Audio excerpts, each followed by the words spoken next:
بلا شک یہ قرآن ایسے طریقہ کی ہدایت کرتا ہے جو بالکل سیدھا ہے، یعنی اسلام اور ان ایمان والوں کو جو کہ نیک کام کرتے ہیں یہ خوشخبری دیتا ہے کہ ان کو بڑا بھاری ثواب ملے گا۔ یہ قرآن بلا شک یہ قرآن ایسے طریقہ کا ہدایت کرتا ہے جو کہ ہے الصراط المستقیم ہے، ٹھیک ہے، جو بالکل سیدھا ہے، یعنی اسلام اور ان ایمان والوں کو جو کہ نیک کام کرتے ہیں یہ خوشخبری دیتا ہے یعنی جنت کا، کہ ان کو بڑا بھاری ثواب ملے گا الحمدللہ۔ اور یہ بھی بتلاتا ہے کہ جو لوگ آخرت پر ایمان نہیں رکھتے ہم نے یعنی اللہ تعالیٰ نے ان کے لیے ایک دردناک سزا تیار کر رکھی ہے یعنی جہنم۔ اور بعض انسان برائی یعنی عذاب کی ایسی درخواست کرتا ہے جس طرح بھلائی کا درخواست، اور انسان کو طبعاً ہی جلد باز ہوتا ہے، یعنی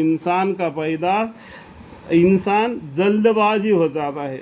یہ پیغمبر اسی بولتا ہے کہ جو دھمکیاں ہم کو دیتے ہیں تو منگاؤ اگر تم سچے ہو، اس طریقے سے وہ جلدی مچا دیتا ہے۔ تو اگر وہ عذاب آئے گا تو بھاگنے لگے گا۔ اللہ تعالیٰ نے ڈھیل دے کے رکھا ہے قیامت تک کے لیے، اور شیطان کو بھی موقع دے کے رکھا ہے قیامت تک کے لیے۔ اور ہم نے رات اور دن کو دو نشانیاں بنایا، سورج کی نشانی کو تو ہم نے دھندلا بنایا اور دن کی نشانی کو ہم نے روشن بنایا، یعنی یہاں پر کیا ہے غلط پڑا، اور ہم نے رات اور دن کو دو نشانیاں بنایا، سو رات کی نشانی کو تو ہم نے دھندلا بنایا، یعنی ستاروں سے اور چاند سے تو دھندلا، جو دن سے اور رات میں کچھ الگ روشنی آ جاتا ہے، ٹھیک ہے، اور دن کی نشانی کو ہم نے روشن بنایا یعنی سورج کے وجہ سے، تاکہ دن کو تم اپنے رب کی روزی تلاش کرو۔ دیکھو روزی تلاش کرو، اللہ تعالیٰ روزی کا ذمہ لے کے رکھا ہے، جن اور انسان کو محض اللہ کی عبادت کرنے کے لیے پیدا کر دیا۔ روزی کا ذمہ اللہ لیا کر کے تم کھاٹ پر بیٹھ کر بولے گا میرے کو کھانا ہو تو نہیں آئے گا۔ روزی اللہ کا ذمہ ضرور ہے، لیکن تم اس کا تلاشی بھی کرنا ہے۔ اللہ تعالیٰ یہ بھی بتا دیے روزی دینا اللہ کا ذمہ ہے، تلاش کرنا تمہارا کام ہے۔ فَإِذَا قُضِيَتِ الصَّلَاةُ فَانتَشِرُوا فِي الْأَرْضِ وَابْتَغُوا مِن فَضْلِ اللَّهِ وَاذْكُرُوا اللَّهَ كَثِيرًا لَعَلَّكُمْ تُفْلِحُونَ، ٹھیک ہے، تو اپنے رب کی روزی تلاش کرو، اور تاکہ برسوں کی شمار اور حساب معلوم کر لو۔ کسے؟ چاند سے۔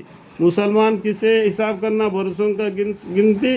چاند سے حساب کر کے زکوٰۃ دینا، ورنہ 306 سال کو ایک سال کا فرق آ جاتا ہے، ٹھیک ہے۔ تو ہمارے کیلنڈر کیا ہوتا ہے، دن کب بدلتا ہے؟ مغرب نماز کے بعد میں۔ اور ہندو لوگوں کا کیلنڈر جو سورج نکلتا ہے اس ٹائم پر، جو انگریزی نصرانی لوگوں کو رات کے 12 بجے۔ تو کچھ لوگ کہتے ہیں کہ ہم نے اگنے والا ہے، تو ہندو لوگ بولتے ہیں کیونکہ سورج ابھی اگ رہا ہے نا، تب ان کا دن شروع ہو جاتا ہے، تو حساب رات کا دن کا، اور ہمارا مغرب سے۔ تو کہتے ہیں کہ تمہارا سورج ڈوبنے والا ہے، ڈوبنے والے کا حساب تم لگاتے، ہم اگنے والے کا حساب لگاتے تھے۔ مان لو ایک آدمی مجھ سے بھی بحث کیا تھا، اس لیے میں یاد آیا، میں واقعہ آ رہا ہوں۔ لیکن کبھی سورج نہ اگتا ہے نہ ڈوبتا ہے، معلوم ہو گیا، یہ سائنس ہے نا، کبھی سورج نہ ڈوبتا ہے نہ اگتا ہے، لیکن زمین سورج کے ساتھ میں گھومتا ہے، اس کے وجہ سے رات اور دن کا فرق پڑ جاتا ہے، اور چاند زمین کے ساتھ گھومتا ہے، اس لیے چاند کی روشنی آرام دائک ہوتا ہے، کیونکہ بارود ہے وہ، تو سورج سے لیا ہوا روشنی کو پھیلا جاتا ہے، جب وہ ختم ہونے کو آ جاتا ہے دوبارہ سورج اگتا ہے، تو اس سے وہ پھر روشنی کھینچ لیتا ہے۔ آج کل یہ سولار بھی اس لیے بنا دیا، سمجھ میں اس بات کو، سائنس بھی قرآن میں ہے، ٹھیک ہے، سمجھداروں کے لیے۔ اللہ تعالیٰ اس طریقے سے اپنا احسانات بندوں پر کر دیا، تو اللہ کی احسانات کے سامنے ہمیں گردن جھکانا اور شکر گزاری کرنا۔